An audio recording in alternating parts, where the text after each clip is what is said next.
कौवा और चिंकी चिड़िया दोनों एक दूसरे से बहुत प्यार करते थे। कुछ ही समय बाद दोनों ने एक दूसरे से शादी कर ली और कालू चिंकी से शादी करके उसे अपने घर ले जाता है।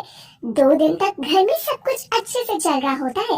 2 दिन बाद कालू अपनी माँ मेनका कबूतरी से बोलता है, माँ, मैं बाहर जा रहा हूँ किसी काम से, तो जरा चिंकी से कहकर मेरे लिए खीर बनवा देना। मैं थोड़ी देर से आऊंगा।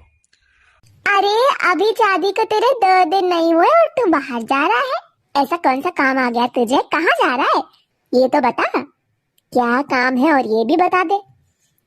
माँ, वो चिंकी को ना चॉकलेट खाने का मन कर रहा है, और चिंकी को जैसी चॉकलेट पसंद है वो आस पास तो मिलने वाली है नहीं, थोड़ा दूर जाना तो पड़ेगा। बस वही चॉकलेट लेने जा रहा हूँ। बस बेटा, बीवी आई नहीं कि गुलामी शुरू हो गई। आज तक मेरे लिए तो एक चीज लाया नहीं होगा और बीवी ने चॉकलेट खाने के लिए बोल दिया तो उसके लिए चॉकलेट लेने जा रहा है, वो भी इतनी दूर। अरे माँ, तुम तो हद करती हो। ज्यादा टाइम नहीं लगेगा, 15 से 20 मिनट लगेगा। और हाँ, तुम्हारे लिए भी ले आऊंगा कुछ। क्या पता आगे कभी मैं चॉकलेट खिला पाऊं या नहीं खिला पाऊं। इतना बोलकर कालू कौवा चॉकलेट लेने के लिए निकल जाता है। ऐसे ही 2-3 घंटे बीत जाते हैं लेकिन कालू घर नहीं आता, जिस पर चिंकी और मेनका दोनों को कालू की टेंशन होने लगती है। वो दोनों बार बार उसे फोन कर रही थी लेकिन उसका फोन नहीं लग रहा था। थोड़ी देर बाद मेनका के पास एक कॉल आता है। उस फोन कॉल ने मानो मेनका और चिंकी को झकझोर कर रख दिया था।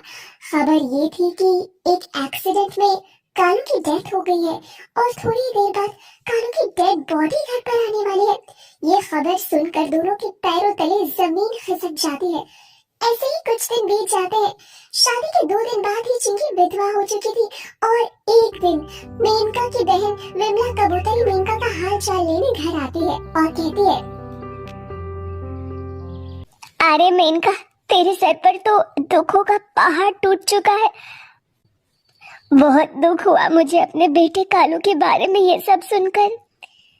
कितना खुश था मेरा बेटा, लव मैरिज की थी उसने, बहुत प्यार करता था चिंकी को। 2 ही दिन हुए थे शादी को और शादी के बाद पहली बार मेरे लिए वो चॉकलेट लेने जा रहा था। मेरे बच्चे ने जाते जाते इतना कहा था कि क्या पता वो कभी मुझे चॉकलेट खिला पाए या ना खिला पाए। ये सच होगा, वो मुझे कभी चॉकलेट नहीं खिला पाया। तभी वहाँ चिंकी चाय नाश्ता लेकर आती है। विमला चिंकी को बुरी तरह से घूरने लगती है और मेनका के कान भरते हुए कहती है, अरे बहन, तू तो बहुत भोली है। तेरे बेटे की मौत ऐसे ही नहीं हुई, बल्कि तेरे घर में जो ये अपशगुनी बहू आई है ना, उसी का काला साया तेरे बेटे पर पड़ गया और वो कम उम्र में ही भगवान को प्यारा हो गया। इसके पैर अच्छे नहीं है, वो अपशगुनी है। अब मेरी बात मान तो इसे घर से निकाल दे, धीरे धीरे तुझे भी खा जाएगी तेरे घर को भी। थोड़ी देर बाद बिमला वहाँ से चली जाती है लेकिन बिमला की बातें मेनका के दिमाग में घूमने लगती है और फिर मेनका भी अपने बेटे की मौत का जिम्मेदार चिंकी को मारने लगती है। उसे ये लगता है कि चिंकी एक अपशगुनी है जिस वजह से उसका बेटा उससे दूर हो गया। ऐसे ही एक सुबह मेनका मंदिर में पूजा कर रही थी, तभी वहाँ चिंकी भी आती है और मेनका चिंकी को मंदिर से भगाते हुए कहती है, देख, मेरे मंदिर से दूर हो जा तू। तेरे जैसे अपशगुनी को मंदिर में आने का कोई हक नहीं।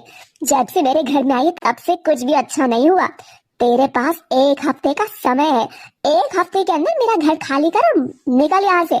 मुझे नहीं रखना तुझे अपने घर में। जब मेरा बेटा ही नहीं रहा तो तू यहाँ रहकर क्या करेगी? हाँ, और तुझे रख भी लेती, लेकिन तेरे इस अपशगुनी होने के कारण मेरा बेटा मुझसे दूर हो गया। माँ जी, आप ये क्या बोल रही है? अगर आपने अपना बेटा खोया तो मैंने भी तो अपना सुहाग खोया है। शादी के 2 दिन बाद ही मैं विधवा हो गई। मुझ पर क्या बीत रही है ये मैं ही जानती हूँ। जिस कालू को मैंने इतने समय से इतना प्यार किया और जब किस्मत ने मुझे उससे मिलवाया, उसके 2 दिन बाद ही उसने मुझसे छीन लिया। तुझे तो तेरा नया आशिक मिल जाएगा, लेकिन मुझे मेरा नया बेटा नहीं मिलने वाला। अब एक माँ के ऊपर क्या बीतती है वो माँ ही जानती है।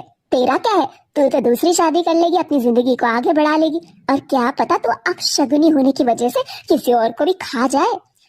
चिंकी गरीब परिवार से थी, उसे समझ नहीं आ रहा था कि अब वो कहाँ जाए। विधवा होने के बाद अब उसके माता पिता के ऊपर भी वो बोझ नहीं बनना चाहती थी। तो वहीं दूसरी तरफ ससुराल में उसकी सास उसे एक अपशगुनी समझने लगी थी और उसे 1 हफ्ते का समय दिया था कि वो 1 हफ्ते में घर खाली करे। मेनका बार बार चिंकी को 1 हफ्ते का दिया हुआ समय याद दिलाती। 1 हफ्ते में तेरे 4 दिन वैसे ही निकल चुके हैं। सोच ले कहाँ जाना है, क्या करना है, क्योंकि अब मैं तुझे अपने घर में नहीं रखूंगी। तेरी वजह से मेरा बेटा मुझसे दूर हो गया। तेरा काला साया पड़ते ही मेरा बच्चा मुझसे दूर हो गया। माँ, जब से कालू गए हैं तब से मैं बहुत अकेली हो गई हूँ। आपके सीने से लगकर मैं रोना चाहती हूँ। खुद को टूटा हुआ महसूस कर रही हूँ। चिंकी की बात का मेनका पर कोई असर नहीं होता। देखते ही देखते 1 हफ्ते का समय भी निकल जाता है। बेचारी चिंकी अपना सामान पैक कर रही थी, तभी चिंकी को मेनका के चिल्लाने की आवाज आती है। चिंकी भागते हुए अपनी सास के पास जाती है और देखती है कि मेनका सीढ़ियों से गिर जाती है और बुरी तरह से खून से लथपथ हो जाती है। चिंकी आसपास के कुछ लोगों को बुलाकर मेनका को पास ही के अस्पताल ले जाती है, जहाँ डॉक्टर उसे भर्ती कर लेते हैं। मेनका के इलाज में डॉक्टर ज्यादा पैसे चिंकी को बता दे, लेकिन चिंकी को कुछ समझ नहीं आ रहा था कि वो इतने पैसों का इंतजाम कैसे करे। वो अपने कुछ जेवर गिरवी रखकर पैसे उधार लेती है और उन्हीं पैसों से अपनी सास का इलाज करवाती है। इलाज पूरा होने के बाद मेनका को होश आ जाता है और कुछ दिनों बाद डॉक्टर मेनका को घर भेज देते हैं। चिंकी अपनी सास की सेवा पूरी सच्चाई और पूरे मन से करती है। मेनका के ठीक होने के बाद चिंकी अपनी सास से कहती है, माँ मुझे माफ कर देना। उस दिन मैं जा रही थी, लेकिन अचानक से आपके साथ ये सब हुआ तो मुझे रुकना पड़ा। अब मेरे जाने का समय आ चुका है। अब मैं जा रही हूँ। किसी भी चीज की जरूरत हो आप मुझे फोन कर देना, मैं आपके पास आ जाऊंगी। नहीं बेटा, तू कहीं नहीं जाएगी और तू अब शगुनी नहीं। बस तेरी ही वजह से तो मेरी जान बची है। अगर तू नहीं होती तो शायद मैं कब का भगवान को प्यारी हो गई होती। 2-4 लोगों की बातें सुनकर मैं उनकी बातों में आ गई और अपनी बहू को ना जाने क्या क्या बोल दिया मैंने। अगर मैंने अपना बेटा खोया है तो तूने भी अपना पति खोया है। इतनी कम उम्र में विधवा बन गई तू। तुझ पर क्या बीत रही है ये मैं कभी नहीं समझ पाई। मुझे माफ कर दे और तू कहीं नहीं जाएगी। तू अब यही मेरे साथ रहेगी। इस तरह दोनों सास बहू एक दूसरे से गले मिलकर खूब रोती है। मेनका को अपनी गलती का एहसास हो जाता है और उसे समझ आ जाता है कि शगुन अपशगुन ये सब कुछ नहीं होता। जो होना होता है वो पहले से ही लिखा होता है।